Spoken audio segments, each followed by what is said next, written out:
4 قسمیں انہوں نے 4 بتائی ہے، بہرحال 4 قسمیں پڑھتے ہیں۔ نمبر 1، اہل لغت کے نزدیک حقیقی معنی لغوی ہوگا، یعنی لغوی معنی، اصطلاحی معنی اور عرفی معنی۔ تو اہل لغت کے نزدیک حقیقی معنی لغوی ہوگا، جیسے ارض کا معنی ہے زمین، ارض یہ زمین کے لیے بنایا گیا ہے، زمین پر دلالت کرنے کے لیے، تو لغت میں اس کا یہی معنی ہوگا، ڈکشنری میں آپ جب جائیں گے تو یہی معنی ملے گا۔ تو اہل لغت کے نزدیک حقیقی معنی لغوی ہوگا، جیسے ارض کا معنی زمین لیتے ہیں وہ، تو یہ حقیقی معنی ہے۔ لغت کے اہل زبان کے نزدیک لغوی معنی ہی حقیقی معنی ہوگا، اور اہل فن کے نزدیک حقیقی معنی اصطلاحی ہوگا، یعنی اہل فن نے اگر کسی لفظ کو بنایا ہے کسی معنی پر دلالت کرنے کے لیے تو وہی حقیقی معنی ہوگا، جو اہل فن نے جو لفظ بنا دیا ہے، جو لفظ متن، جیسے حدیث، حدیث کسے کہتے ہیں؟ حدیث تو ویسے لغت اہل حدیث کا مطلب بات بتاتے ہیں، تو اب کیا ہے بات ہی حقیقی معنی ہوگا؟ تو کہہ رہے ہیں نہیں، حدیث کا مطلب بات تو ہوتا ہے لیکن یہ اہل لغت کے نزدیک، اور اگر اہل فن نے کسی لفظ کو متعین کر دیا ہے کسی معنی کے لیے تو وہی حقیقی معنی ہوگا، اسی کی طرف جائیں گے پہلے۔ اب حدیث اگر کوئی بولے تو محدثین نے حدیث کا معنی طے کر دیا ہے، حدیث کسے کہتے ہیں؟ حدیث محدثین کے نزدیک کیا ہے؟ نبی کا قول ہے، نبی کا فعل ہے، نبی کی تقریر ہے، تو یہ نبی کا قول، نبی کا فعل، نبی کی تقریر حدیث ہے۔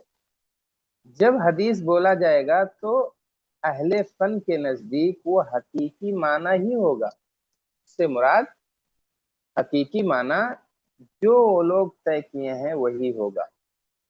تو یہ نہیں کہے گا کہ نہیں حدیث کا تو معنی یہ ہوتا ہے لہذا یہ معنی مراد لیں گے، تو ہم کہیں گے نہیں، اہل فن ہے وہ، اہل فن نے اپنی اصطلاح میں ایک معنی طے کر دیا ہے تو اب وہی معنی مراد ہوگا اور وہی اصلی اور حقیقی مانا جائے گا، یہ نہیں کہیں گے کہ یہ مجازی معنی ہے۔ اچھا، نمبر 3، عامت الناس کے نزدیک حقیقی معنی عرفی ہوگا، یعنی عام لوگوں میں اگر کسی لفظ کو اسی کام کے لیے اسی چیز کے لیے بولا جانے لگا ہے تو کہیں گے کہ کیونکہ عامت الناس عوام کے نزدیک یہ معنی طے ہو چکا ہے عرف میں، لہذا عرفی معنی حقیقی معنی ہوگا۔ جیسے دابہ ہے، یہ چوپائے کے لیے استعمال ہوتا ہے اور یہ عام لوگ اس کو بولتے ہیں اور ان کے عرف میں یہی معنی مراد لیا جاتا ہے، تو وہ حقیقی معنی ہوگا۔ نمبر 4، شریعت کے نزدیک حقیقی معنی شرعی ہوگا۔ اب شریعت کے نزدیک حقیقی معنی کیا ہوگا؟ یعنی شرعی مطلب جو ہے وہی اس کا حقیقی معنی ہے، لیکن یہ شریعت میں۔ اچھا، جیسے صلاۃ ہے، تو صلاۃ کا جو شرعی معنی ہے اہل شریعت کے نزدیک وہی حقیقی معنی ہوگا۔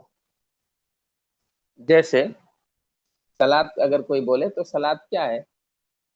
صلاۃ کا ایک معنی ہوتا ہے درود پڑھنا، اور صلاۃ کا ایک مطلب ہے وہ نماز جو اللہ کے لیے ادا کی جاتی ہے، جس میں کبھی قیام ہے، کبھی رکوع ہے، کبھی سجود ہے، کبھی قعدہ ہے، تشہد ہے، تو یہ نماز، یہ صلاۃ، یہ حقیقی معنی ہے۔ صلاۃ اگر بولا گیا ہے تو شرعی معنی مراد لینا اہل شریعت کے نزدیک یہ حقیقی معنی ہے۔ تو ایک معنی ہے اہل لغت کے نزدیک، ایک اہل فن کے نزدیک، ایک عوام کے اندر، اور ایک شریعت کے نزدیک۔ اسی لیے ہم کہتے ہیں شرعی تعریف اس کی یہ ہے، اصطلاحی تعریف اس کی ہے، اس لفظ کی لغوی تعریف یہ ہے، اور اس لفظ کی عرفی تعریف یہ ہے۔ ایسے بولتے ہیں نا، کسی لفظ کا مطلب سمجھانے کے لیے کہتے ہیں دیکھو پہلے ہم اس کی لغوی تعریف دیکھ لیتے ہیں، یعنی اہل لغت نے کیا مطلب بتایا ہے، پھر کہتے ہیں چلو اچھا اصطلاحی تعریف سمجھ لیتے ہیں، یعنی اہل فن نے اس کا کیا مطلب بتایا ہے، پھر کہتے ہیں کہ اچھا شرعی تعریف کے لیے، یعنی شریعت کے نزدیک اس کا کیا معنی ہے، اور ایک ہوتا ہے عرفی تعریف، عرف یعنی عامت الناس۔ تو یہ حقیقت کی 4 قسمیں ہیں، اور حقیقت کا حکم ہم لوگ دیکھ لیے، حقیقت اور مجاز کی مثال ہو گئی اور اس کی تعریف ہو گئی۔ اس کو آپ لوگ اچھے سے یاد کیجئے۔ ابھی جو وقفہ بچا ہے تھوڑا سا 15 منٹ، اس میں آپ لوگ اس کو یاد کریں، اور کوئی سوال ہو تو سوال کیجیے۔